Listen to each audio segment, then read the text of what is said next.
Few people realized that when the tea went overboard in Boston Harbor on December 16, 1773, the war for the independence of the American colonies from England was actually beginning.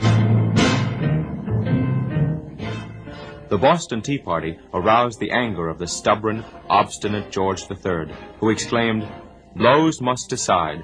The guilty rebels are to be forced to submission." Ignoring the advice of moderators in Parliament who realized that a heavy-handed approach to the rebellious colonists would only make matters worse, he directed that even stronger measures be taken.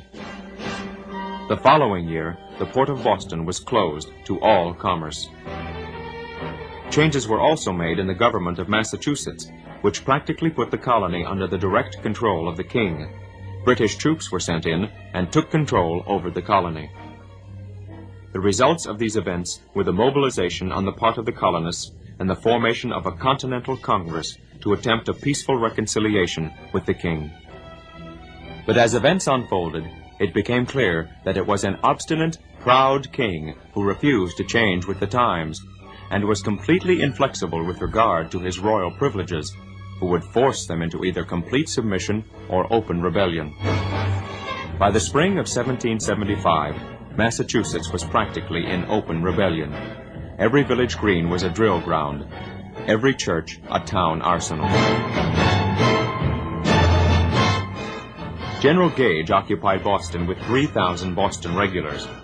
On April 18, 1775, he dispatched troops to capture the arms stored by the colonists at Concord. On the way, they encountered some 70 Minutemen drawn up to defend Lexington and fired on them, killing 7 and routing the rest.